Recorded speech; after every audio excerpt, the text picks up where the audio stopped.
Hi అండి. సోయాతో మంచి healthy snack అయితే చూపించేస్తానండి. నచ్చితే మాత్రం ట్రై చేసేయండి. ముందుగా అయితే సోయా గ్రాన్యూల్స్ ఉంటాయి కదండీ! వాటినైతే వాటర్‌లో 2 సార్లు కడిగేసుకొని, మిక్సీ జార్‌లో వేసుకొని, ఉల్లిపాయ, పచ్చిమిర్చి, అల్లం చిన్న ముక్క వేసుకొని మంచిగా ఇలాగా మిక్సీ పట్టేసుకోవాలి. ఈ పేస్ట్ అంతా ఒక గిన్నెలోకైతే తీసేసుకున్న తర్వాత అందులోని ఒక 2 బంగాళదుంపలైతే నేను ఆల్రెడీ ఉడికించి పెట్టేసుకున్నానండి. ఆ ముద్ద కూడా అందులో వేసేసుకొని కలిపేసుకోవాలి. నెక్స్ట్ అందులోనే 2 స్పూన్లు శనగపిండి, 2 స్పూన్లు బియ్యం పిండి, కొద్దిగా సాల్ట్, అలాగే ధనియాల పొడి, జీలకర్ర పొడి అవన్నీ కూడా వేసుకొని మంచిగా కలిపేసుకోవాలండి. కలిపేసుకున్న మిశ్రమాన్ని అయితే పక్కన పెట్టేసుకున్నాను. తర్వాత అయితే నా దగ్గర అయితే చీజ్ ఉందండి. ఆ చీజ్‌ని ఇలాగా ముందుగా మనం చేసి పెట్టుకున్న మిశ్రమాన్ని బాల్స్‌లా చేసుకొని, చీజ్‌ని అయితే ఇలా లోపల పెట్టేసుకొని బాల్స్ అయితే చేసేసుకోవాలండి. ఇక్కడ మనకి చీజ్ అనేది అస్సలు బయటికి రాకుండా బాల్స్ మొత్తం ఇలా క్లోజ్ చేసుకోవాలండి. లేదంటే చీజ్ బయటకొచ్చిందంటే మనకు ఆయిల్ అంతా పాడైపోతుంది. మొత్తం నేను బాల్స్ అన్నీ ఇలా రెడీ చేసుకొని పక్కన పెట్టేసుకున్నాను.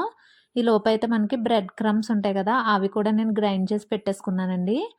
ఇలాగా అన్ని బాల్స్ రెడీ చేసుకున్న తర్వాత కొంచెం మైదా పిండిలో కొంచెం సాల్టు అలాగే మిరియాల పొడి వేసేసుకొని మనం ముందుగా తయారు చేసుకున్న బాల్స్ ఉంటాయి కదా! వాటినైతే ఈ మైదా మిశ్రమంలో ఒకసారి అయితే డిప్ చేసేసుకొని బ్రెడ్ క్రమ్స్ అన్నాను కదా! అందులో కూడా ఇలా కోట్ చేసేసుకొని అన్ని బాల్స్ పక్కన పెట్టేసుకోవాలండి. ఇలాగా మనకి మొత్తం బ్రెడ్ క్రమ్స్‌లో అయితే కోట్ చేసేసుకోవాలి. మనకి అన్నీ ఒకసారి ఇలాగా రెడీ చేసి పెట్టుకుంటే ఫ్రై చేసుకోవడానికైతే ఈజీ అవుతుందండి. నేను ఇక్కడైతే ఆయిల్ హీట్ చేసేసుకొని బాల్స్ అయితే వేసేసుకుంటున్నానండి. చాలా క్రిస్పీగా వస్తాయి. పిల్లలైతే చాలా ఇష్టంగా అయితే తింటారండి. హెల్తీ కూడా కదా! చికెన్‌తో పోలిస్తే మనకి ఇది హై ప్రోటీన్ స్నాక్ అండి. తప్పకుండా అయితే ట్రై చేయండి. బాల్స్ అన్నీ ఇలా గోల్డెన్ బ్రౌన్ వచ్చాక అయితే మనం పక్కన తీసేసుకోవాలండి.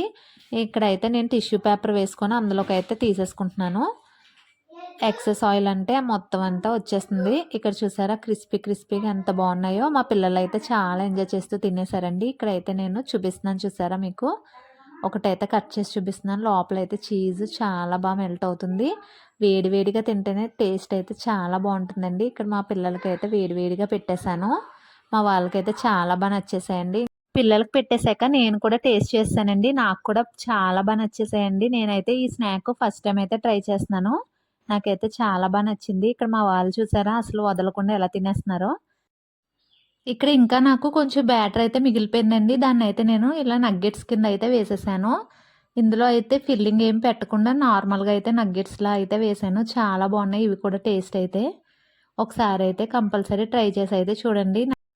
ఇక్కడైతే వీడియో కోసం అయితే ఇలా డెకరేషన్ చేశానండి. ఇలా నేను చేస్తూ ఉంటానా, మా చిన్నోడితో అయితే నా తిప్పలైతే నాకు ఉంటూనే ఉంటాయండి. వాడొచ్చి మధ్యలో డిస్టర్బ్ చేస్తూనే ఉంటాడు.